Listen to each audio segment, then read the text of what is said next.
Good evening, ladies and gentlemen. I'd like to welcome you to today's investor briefing. I'm your host, Dan Theok, Senior Vice President of Investment Banking here at Mayberry Investments. I'm joined today by Investment Advisor Percival Braham and online by our Executive Chairman, Christopher Berry. We encourage viewers to post their questions on social media and remember to tag us with the hashtag #MILInvestorForum. If you enjoyed this program, be sure to like, share, and subscribe to our YouTube channel. Today we'll be doing a brief look at MJE and our top stock picks of the week and a market segment on foreign exchange. So be sure to stick around until the end of the program. So we're going to be kicking things off today. Chairman Berry, are you there? Welcome. Welcome, Dan. Welcome. Thank you for joining us. And we'd like to give our apologies for CEO Gary Peart, who was unavoidably absent. But we want to kick things off today with a review of MJE, and that will be done by my friend and colleague, Percival Braham. Percival, over to you. All right, thank you, Dan, and good evening, viewers. So we're going to be looking at the MJE Q2 results. But before we go into the figures, I'm just going to give you some background information on MJE. So Mayberry Jamaican Equities is a St. Lucian subsidiary company within the Mayberry Group. MJE is a stock which is specifically for medium to long-term investors who want to add diversification to their portfolios without having the concentrated risk of exposure to any one stock. The stocks in the MJE portfolio are personally selected by our chairman, and therefore it gives investors the opportunity to invest in the same stocks that our chairman himself considers the top stocks. When compared to similar stocks within the same portfolio stock category like QWI, Select Fund F, and Select MD, MJ is far superior in terms of its net asset value. It trades at a much better price in the bracket of stocks. The debt-to-equity ratio is significantly lower, and comprehensive income is 10 times better than that of its closest competitor. The company was listed in 2018 and traded at an average of $10 per share during that year. There was 32% increase in the stock price over the 2020 year, pre-COVID, and MJE traded as high as $14.50 during the COVID period, constituting a 91.8% capital gain since listing. Amidst the pandemic, MJE traded at an average of $9 per share, with steady increase in price to date. We do anticipate that as the economy reopens and the country reopens and business picks up, then we will also see an increase in MJE stock price and capital appreciation. What are some of the benefits of investing in MJE? Number one, as I said before, is that you are allowed to diversify without choosing the stocks. So the portfolio comprises of 34 different stocks, and it spans all the various industries. So you have stocks from manufacturing and distribution, you have stocks from the financial sector, and you also have stocks from construction industry. Now, we're going to look at some of the figures for Q2 2021 comparable to Q2 2020. So the company recognized 34% increase in its total asset base, moving from $12.9 billion in 2020 to $17.2 billion for the 2021 period. There was an increase of 40% in total equity to shareholders, moving from $10.6 billion to $14.9 billion. That's a significant increase. Total comprehensive income moved significantly to 316% increase, from $800 million for the same period last year to $3.2 billion for the period this year. The net book value per share increased by 40%, from $8.85 to $12.42. Now, the performance mainly resulted from increased unrealized gains of $214.8 million on invested securities and dividend income of approximately $85 million. MJ recorded a total comprehensive income of $3.2 billion, as previously stated, for the quarter ended June 2021, comparable to $775 million for the same quarter last year.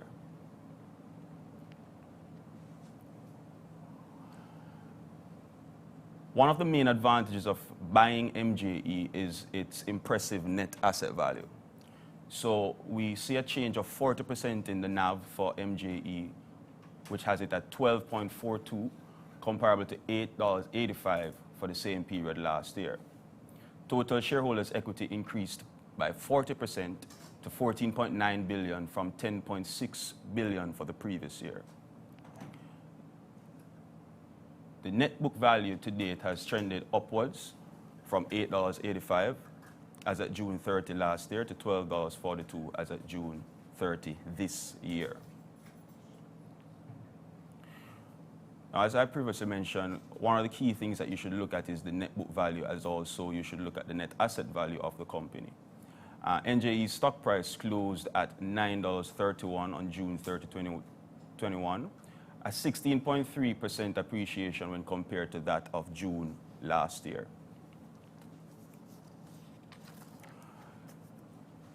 This graph actually tells you why you should buy MJE. The company's stock price is currently trading below the net asset value. So it's currently trading at $9.05, where we have a NAV of $12.01. I mentioned before that there are 34 companies which comprise the entire portfolio. However, there are 5 top companies that make up the majority of the holdings. The main company is SVL, which has a 51% share. We also have Carib Cement, 8%, CPJ, 6%, Dermont Trading, 5%, and Lasco Financial, 4.7%, sorry. Now, the capital gains being realized by MJE currently are a direct result of the improved performances of the stocks within the portfolio. For example, Supreme Ventures Limited, which is the main company in the portfolio, closed trading today at $19.47 compared to $15.43 for the same period last year. SVL still has a lot more legs to grow, even as their operations in Guyana are still in an embryonic phase, and their deal with Advark Software Limited to bring Cashpot to South Africa is still in its early days. It is also noteworthy to note that SVL traded as high as $29.39 pre-COVID in the last 2 years. And so we do anticipate that as the local economy reopens fully, and the companies that are in the other regions that SVL would partner with also reopening their countries, we will see astronomical capital gains and increased comprehensive income for Supreme Ventures. This will directly impact the growth of MJE and the appreciation of its stock price.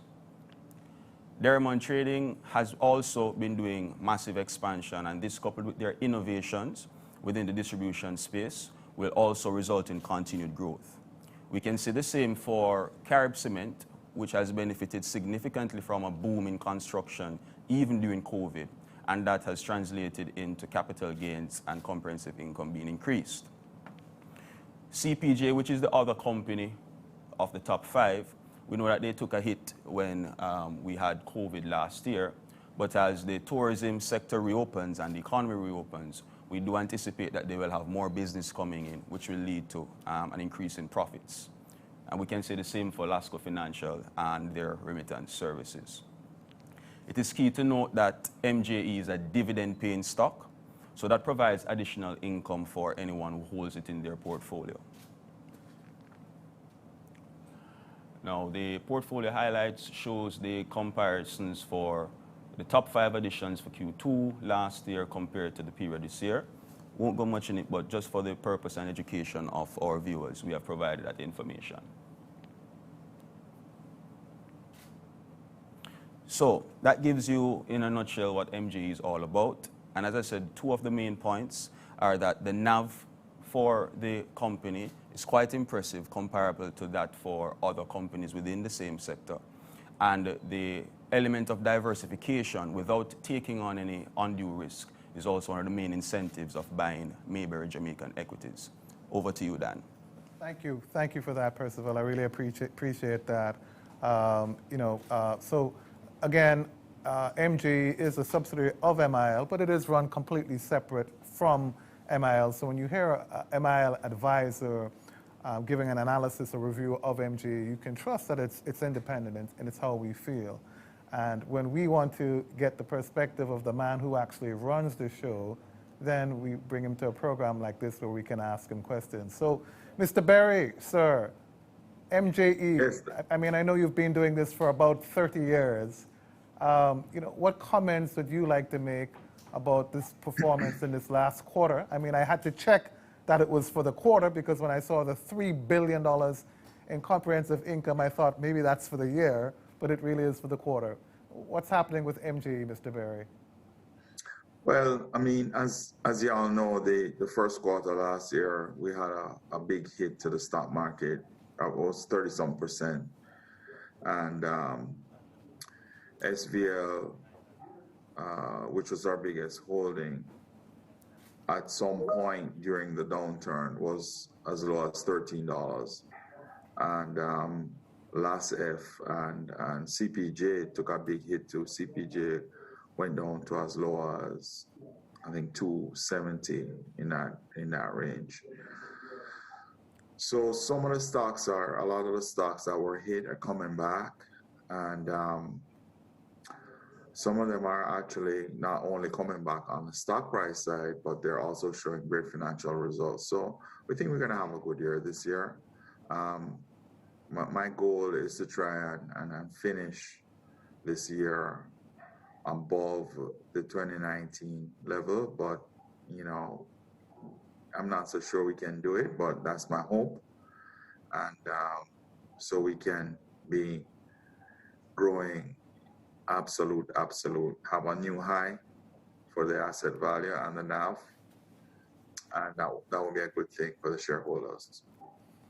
I appreciate that. I mean, up to $17 billion in value is absolutely impressive, Chris. When you consider where you're coming from, 5-6 years ago, this is really impressive. And folks, to put that into perspective, when you add up QWI, Sagicor Select F, Sagicor Select M and D, they come nowhere near to that in value. And when you look at a business with, what was it, Percival, $14 billion in shareholders' equity, this is 3-4 times larger than our competitors in the space. So there's no comparison to the MJE fund out there in terms of managed portfolios where you get the expertise of a man such as Christopher Berry, has more than 30 years trading experience. Chris, on SVL in particular, I mean, this is one that you obviously believe in. This stock, as PJ said, has been as high as $29 in the past. I remembered when it was $10 as clear as mud. It was the first time I made a really big bet on a stock, tens of millions of dollars. Based on your advice at the time, I have no regrets.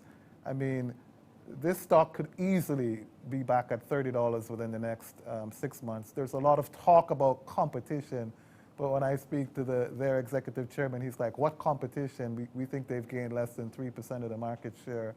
I mean, do you expect them to be getting back to $30 anytime soon, or is that just a pipe dream on my part? Yeah, so before addressing that issue, I just want to say that,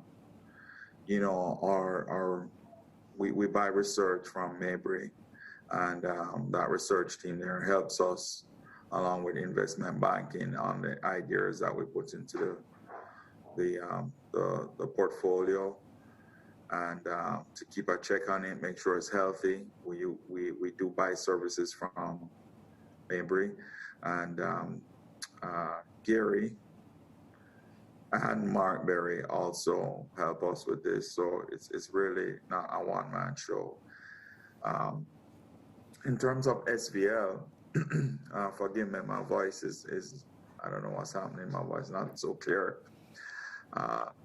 In terms of SVL and the future for it, I like to focus on where's the growth going to come from. And my feeling is that if you grow the bottom line, then the stock price follows. So I'm not one to project stock prices. I remember going into First Life back in the day and buying it started, I think it had a listing at 7, and I started buying at 4, and then I was buying at 3, and then I was buying at 2, and then when it fell below 2, I went back to my research guys and I'm saying, hey, run the numbers, guys. I mean, I'm going crazy, or what's going wrong with the market? I'm buying at less than 2, things still dropping. And then eventually turn around. I made a whole bunch of money on it. The company made a whole bunch of money on it. So, it's a teamwork thing, and you have to focus on the growth areas. So, when we got involved in the management of SVL, which we really don't like doing, but it was unavoidable at the time, the profits were just about 1.2 billion. I think this year I will be surprised if we do less than 3.3 billion, 3.5 billion, somewhere in that range is what I expect. And I think in a non-COVID environment, we can easily hit 4 billion. And that's coming from a number of sources. We have been able to optimize our lottery business. We turned around our sports betting business, which was running at a loss for years, and that's now contributing to the bottom line. And we turned around our lounge business, which was losing money.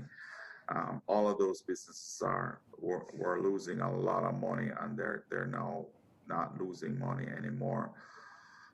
We also added,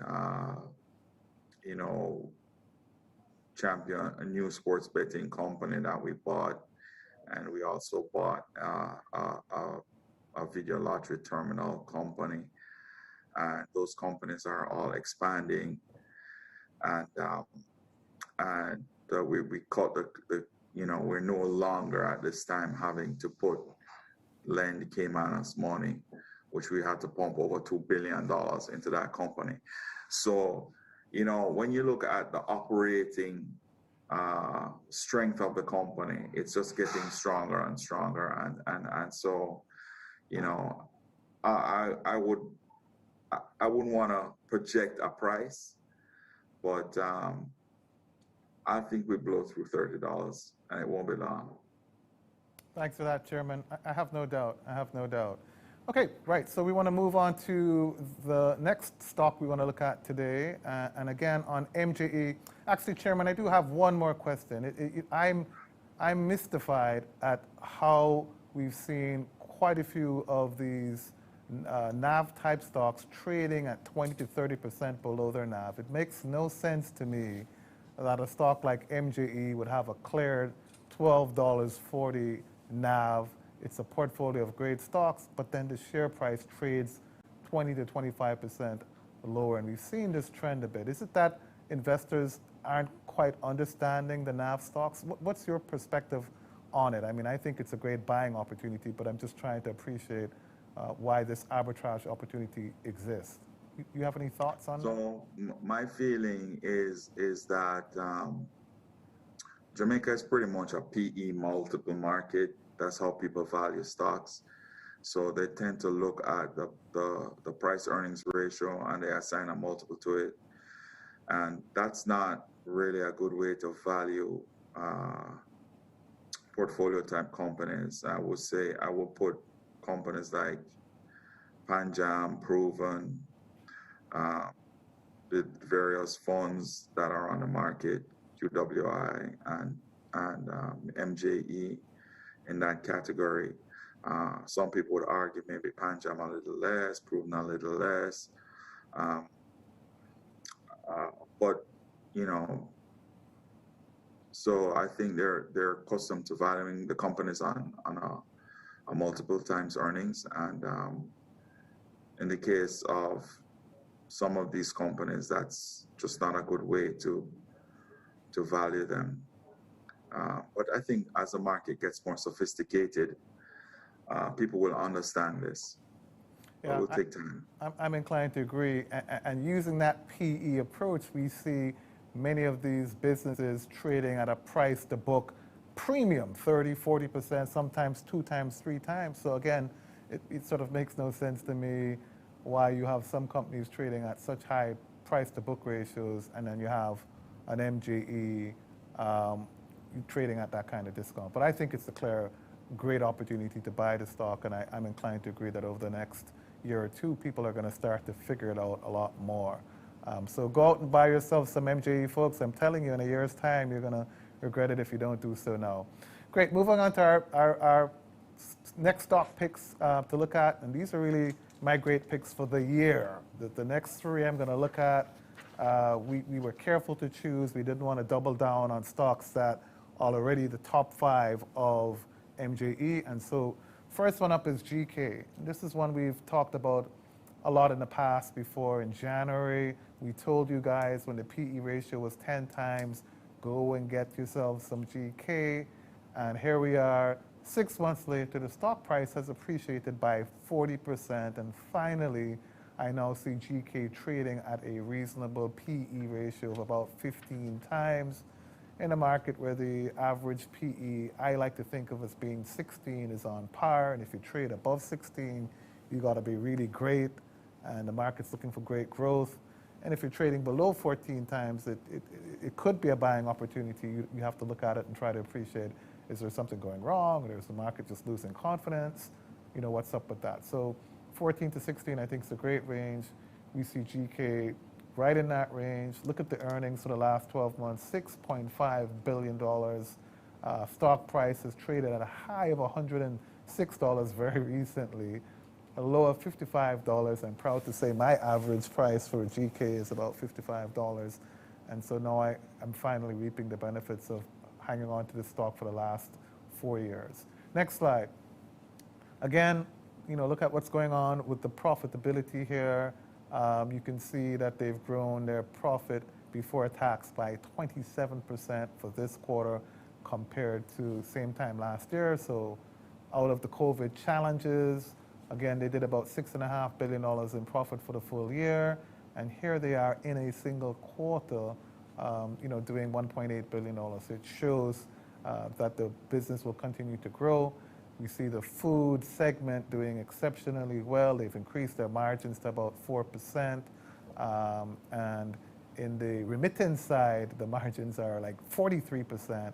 And they're now making about 40% of their profit from the remittance business and maybe 40% from the food and maybe only 20% from insurance and banking, which have been flat in terms of profitability. But still a great company with $178 billion in total assets, $62 billion in shareholders' equity, market cap of $99 billion. I mean, this is a top 5 company in terms of market capitalization. A great long-term buy. You know, when I'm buying stocks, I ask myself, is this short-term, medium-term, long-term? Grace is definitely in my long-term bucket.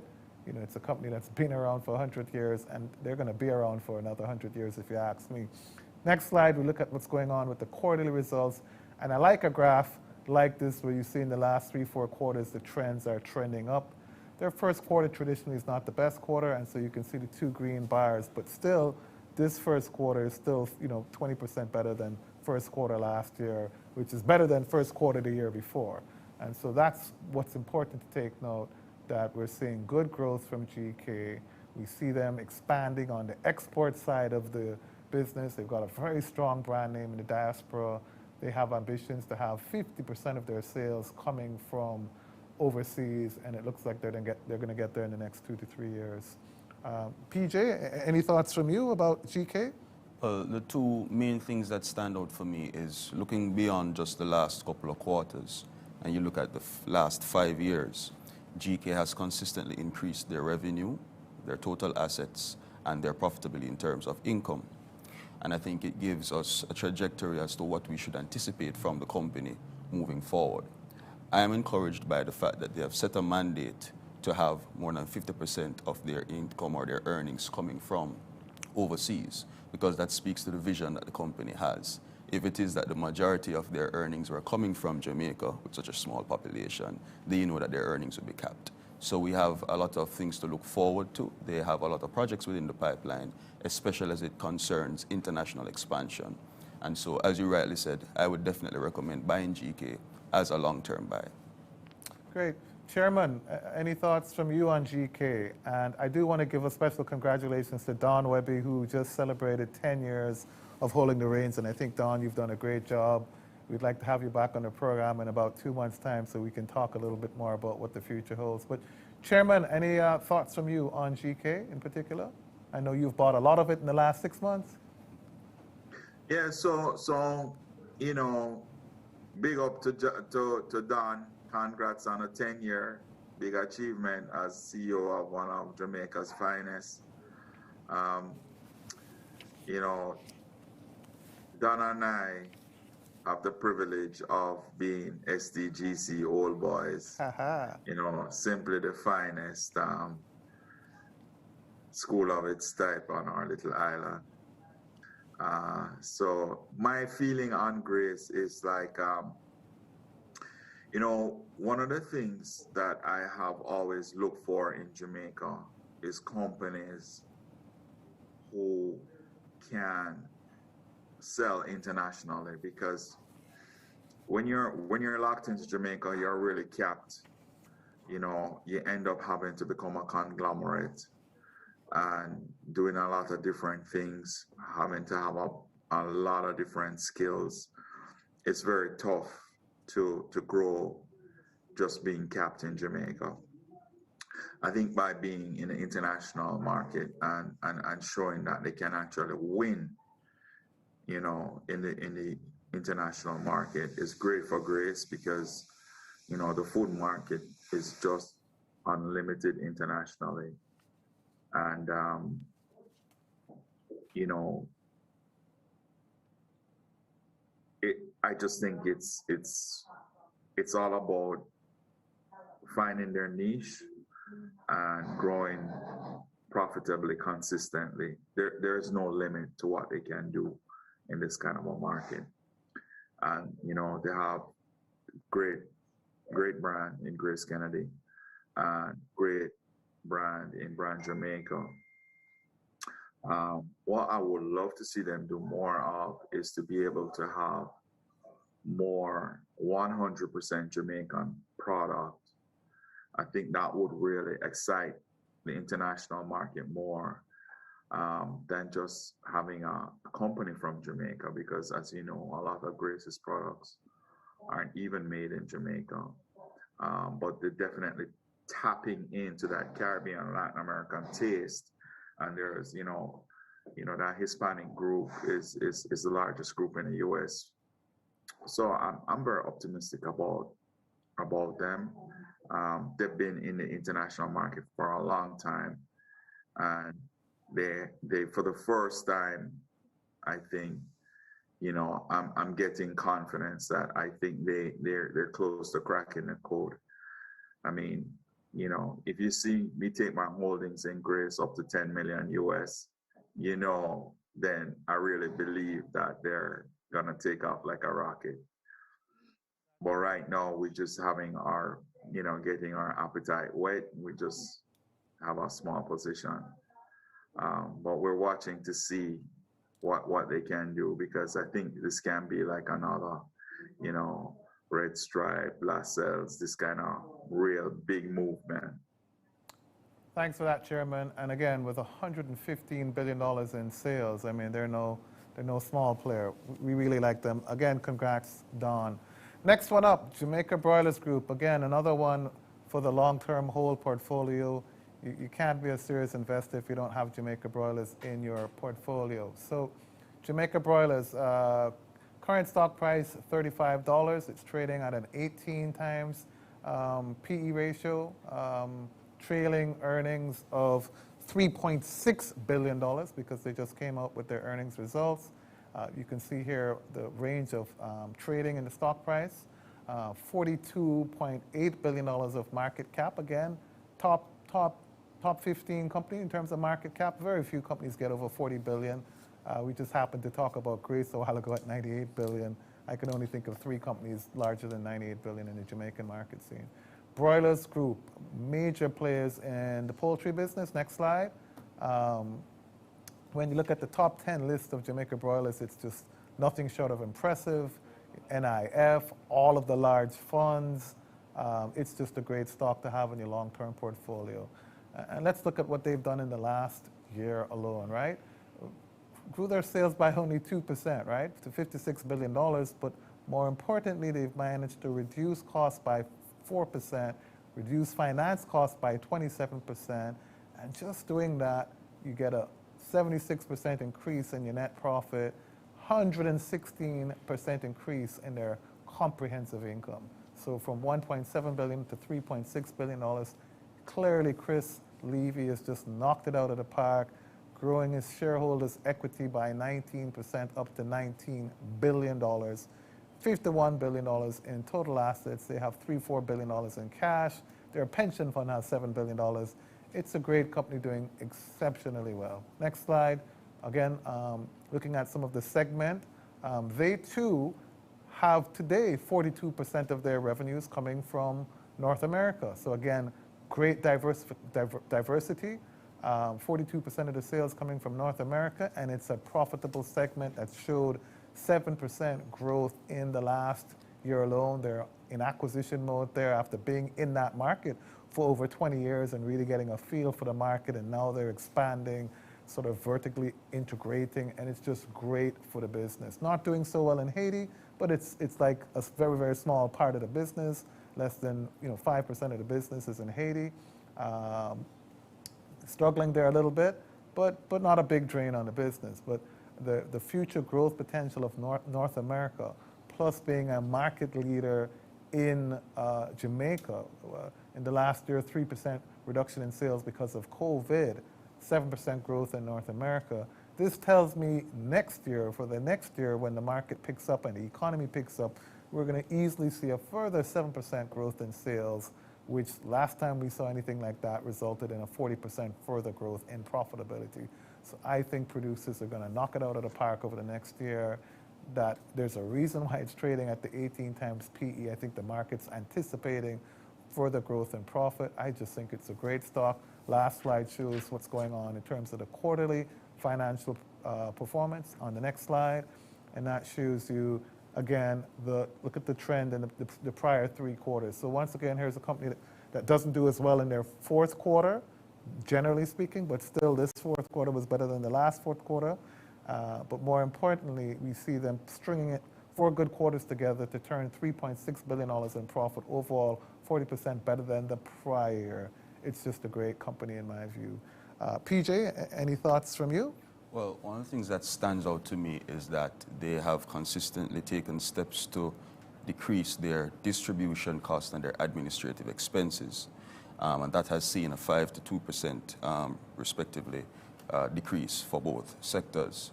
As you mentioned, they have taken steps to diversify their income stream, and they have launched out into the North America market more, which, just like Grace, they're looking to get more of their earnings coming international. So that tells us about the vision that the directors have for the company.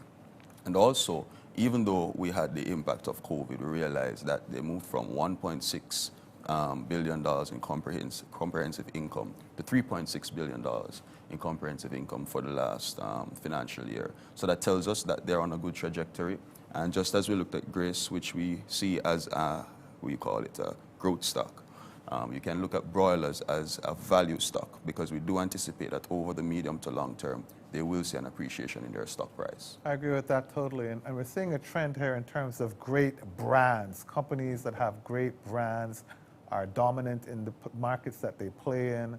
And it just creates, I think, just as you said, that great opportunity for value down the road. Chairman Berry, any thoughts from you on Jamaica Broilers led by Christopher Levy? Big up yourself, Chris. Well, yeah, this one is near and dear to my heart. Jamaica Broilers is another Mayberry IPO, and they're just going from strength to strength. I think the cut in the costs, you may see some of those costs come back this year. Um, I think the revenues for Jamaica will definitely come back, and I think also you will see strong North America. So I think they're going to have a great year. Thanks for that, Chairman, again. And Chairman is very modest. And I will confess, guys, when I started this journey 4 years ago, he personally hand-built my equity portfolio. And I'll tell you right now, it started off with Grace and Jamaica Broilers and things like SVL, and I'm up over 150%.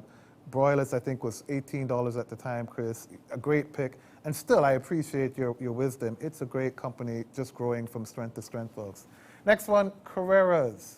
Again, and this will be the third and final long-term value pick that I put before you guys this week. We can't give you guys too much, you know. You got to come and join Mayberry to get the real insights. But we're showing you three great ones, which we spoke about at the beginning of the year. So this is really also a bit of a reflection on I told you so. So here we go. Carreras. This guy has traded at a low of $6 in very recent times, folks. And I remember that $7, I thought to myself, I can't get enough of this stock.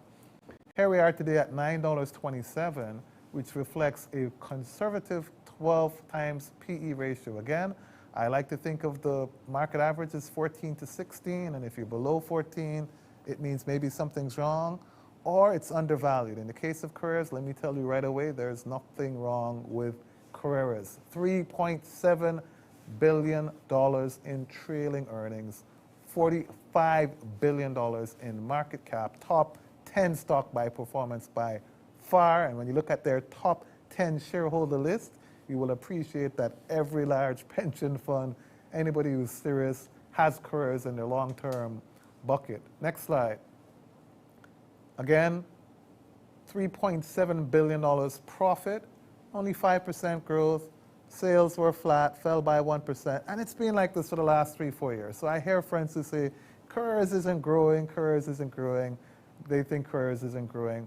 But a company that turns $3.5 to $3.7 billion profit in their sleep, has no debt, and then turns around and pays all of that in dividends, I mean, it doesn't get any better, people. This is the highest dividend yielding stock by far, followed by Supreme Ventures, just for your information. So it's a great company, turns out tons of cash, does not have any huge capex constraints. It's one of those few what I call sin stocks left that you can get on the market. It and Supreme Ventures fit that category for me because you don't have Red Stripe anymore, you don't have Ray and Nephew. These stocks are what I call recession proof. Look at it, COVID year, still doing great. It's just a great company. So you see the shareholders' equity looking a little bit low at $2 billion. It's because they pay everything out in dividends. $3.5 billion in dividends every year for the last 4 years. Good old faithful. It's a great stock to have in your portfolio. I think this PE will go up in time, and I still think there is opportunity for them to grow. These guys pay lots of taxes, and their biggest challenge really is the illicit trade. And those guys pay zero taxes. So we'd certainly love to see the government supporting them and SVL more, because these two companies write checks of between $6-8 billion a year when you look at the total tax contribution they make towards the GOJ. So great company in my humble view. PJ, any thoughts from you? Sure. So we looked at GK earlier as a growth stock. We looked at broilers as a value stock. And Carreras, to me, is an income stock. You rightly said that if you're looking to have that stock in your portfolio that gives you regular dividend payments, Carreras is that stock that you should include. And we know that they are impacted by the illicit trading, but even though that is happening, we still see, as you mentioned before, they consistently are making profit. And we think that, as you rightly said, there's still room for them to grow, especially with the stock price, because we know that it is trading below its real price or value right now. But definitely add Carreras to your portfolio if it is that you're looking for dividend income. Yeah, and And I totally agree with you, PJ. Couldn't have said it any better. Chairman Berry, any thoughts from you on Carreras, which I put in my top pick for the year list? My only comment would be that I've never seen a client sell Carreras.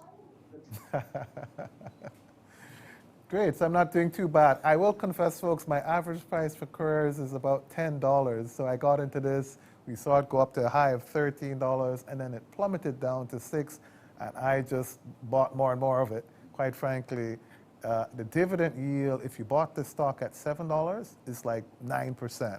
I mean, you just can't do better than that, quite frankly, and you know your money is safe in a company that's just turning out profit after profit after profit after profit. And I think if they can, lock down this illicit trade, you'll see 20% growth in profitability easily. So great stock. I really like it. Go out and get yourself some more Carreras. So we gave you 4 great options today, folks. If you did nothing but bought these 4 stocks at the beginning of this year, you'd be up by 50% today as we speak and still have legs for growth in the future. These 4 happen to be in my top 10 personal portfolio. And I can tell you, since I took control of my own destiny 4 years ago and started investing my own pension funds, I've grown my portfolio by more than 150%. And I can't complain. My retirement funding is all sorted because of the Jamaica Stock Exchange. Of course, you do want to diversify your holdings. So by asset class, you want to have bonds. And again, please look us up at Mayberry if you want to get some good bonds. We do a lot of bond trading out there. And feel free to give Percival a shout if you ever want to get some advice on buying some bonds. You also want to have some real estate in your portfolio as well, too. And those are the 3 main asset classes I personally focus on: bonds, equities, and real estate. There are others, but those are the 3 main asset classes that I like to focus on. I'm not at the chairman's level yet where I can consider gold and other commodities like that. But if you get yourself going with some equities, some bonds, and eventually move into real estate, you'll be on a good journey. But feel free to call us at Mayberry so we can help build your own personal portfolio. Okay, moving on to the gainers and decliners for the week, starting with the decliners. Here we go. First up, KLE down 15%, Paramount also down 15%, MPC Clean Energy down 11%, Main Event down 11%, and Palace Amusements down 9%. Top gainers for this week, Kingston Properties up 25%, Access Financials up 8.5%, Knutsford Express up 7%, Epley up 5.7%, and Cab Brokers up 5%. Great, let's look at the foreign exchange segment. As usual, we start off with this first graph, which shows the typical devaluation that we've seen over the last 5 years. This translates into a devaluation of approximately 3% per annum, but it's not linear. On the next slide, you'll see that that devaluation has been through a few peaks and troughs, some ups and downs. So on the next slide, we would see the trend and how we've seen the exchange rate peaking at 155 and having a low of 145 in the last 6 months. And strangely, in the last week, I see the dollar trending up on the next slide, where we've closed in the last week at, on the next slide, 154.74. So a little bit surprising to me to see it topping up at this time in the year, 8.48% devaluation to date. I personally think the inflows are going to start to improve as tourism picks up. So I personally wouldn't go chasing the dollars at 155. If the chairman is there, Chairman, do you have any thoughts on, what to expect for the summer with tourism and exchange rate movement in general? Yeah, so this year, as I said earlier in the year, I mean, I expect the depreciation on J dollar to be worse this year than last year. Definitely. And I think my new trading band is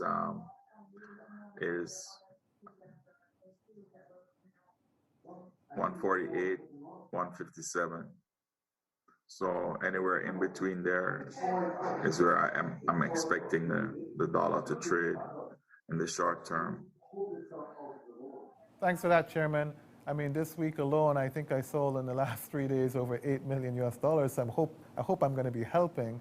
I think the flows are going to be improving. That band sounds reasonable. I really do think tourism is coming back strong. We'll have cruise ships hopefully in the next 2 months.